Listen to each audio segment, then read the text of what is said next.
Hello everyone. Well, just having a glass of the old Adam's ale. Beautiful water. And today I'd like to talk about intermittent fasting. Fasting is something that I used to do quite regularly when I was younger. A practice of many traditions for healing purposes and also for spiritual purposes. And it's something that I'd done quite regularly.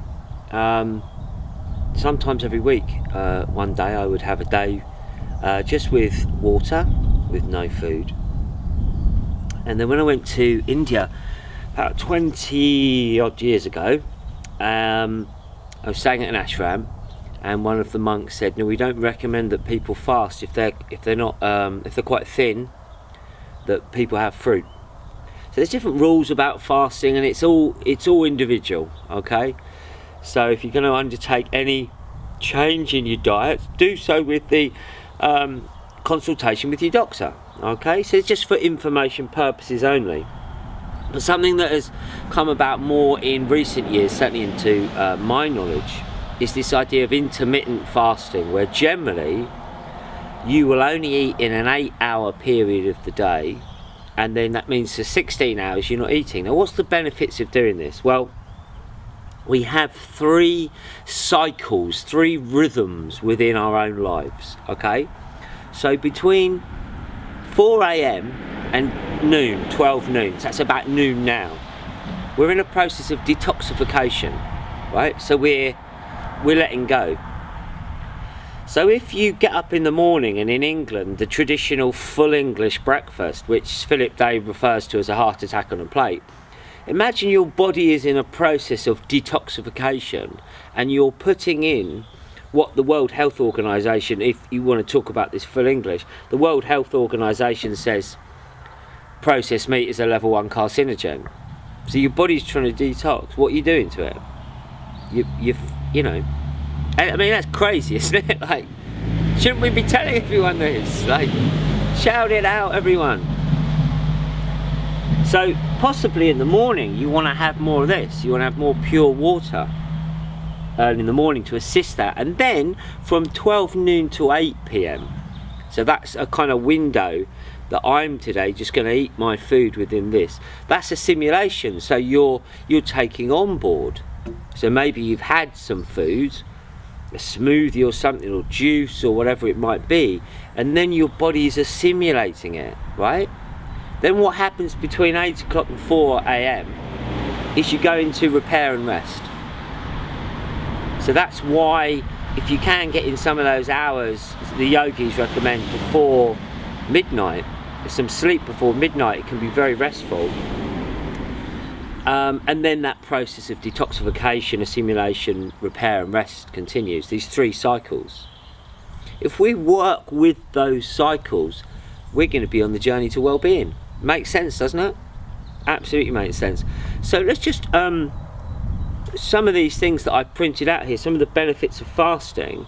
So several things happen at a molecular and cellular level when you fast. Okay, your body adjusts to hormone levels, which makes stored fat more accessible to be processed. How about that? I mean, we have an obesity crisis in the United Kingdom and in many parts of the world, causing so many health problems. And some of the keys, you know, eat better food, one thing, right? When you eat rubbish, you just keep wanting to eat because your body's not getting the nutrients. So eat higher quality foods, nutrient dense food, that's one thing. And eat less food, certainly eat less bad food, and eat food at the right times. Yeah? Imagine if you have a big meal at night. Well, how's your body going to process it? It's in a state of rest and repair. How are you going to process it? And then detoxification. Do you know what I mean? Just following these natural rhythms makes sense.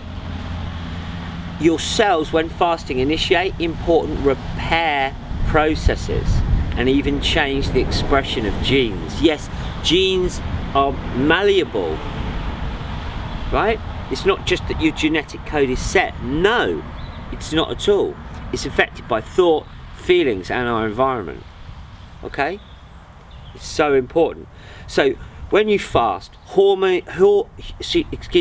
human growth hormone can skyrocket, right? That giving you that growth of your cells, of your body, up to 5 times. And this has benefits for fat loss and muscle gain. Insulin sensitivity improves, and levels of insulin drop dramatically. And this makes this, part of this is it makes the stored fat more accessible. When you're fasting, your cells initiate cellular repair processes, and this includes something called autophagy.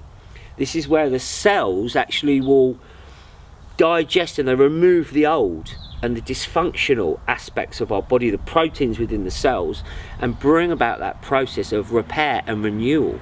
Isn't that amazing, right? And finally, our gene expression, as I mentioned, changes to the function of genes related to longevity and protection against disease.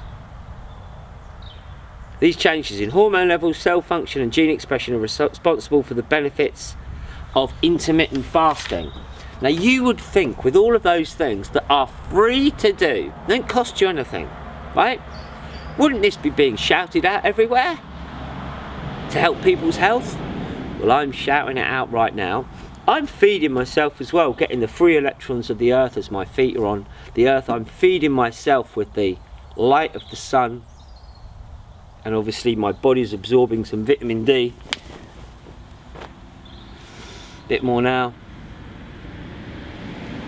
I'm breathing deeply, I'm absorbing oxygen. I'm literally feeding myself right now. I mean, I feel fantastic just coming out here. I was feeling a little bit hungry. But you know, I'm feeling great. I'm feeling really good. So there are many benefits to this intermittent fasting. If the 16 hours of no eating and the 8 hours that you can't do that, then maybe, you know, just look to extend it a little bit, okay? In the morning, get some clean water, have a glass of water in the morning. See how you feel. Regenerate your cells, replenish your cells, and look into this. As I mentioned earlier, any changes to your diet, if you're going to undertake any fasting, you do so with a qualified practitioner supporting you. Speak to your doctor about it. Certainly for me, I'm feeling good about it too. Losing a little bit of that, you know, losing a little bit of that tub as well, I feel, and that cellular regeneration, I can actually feel it happening to me right now. Wow, isn't it amazing? Fasting, so simple. If an animal's sick, won't eat.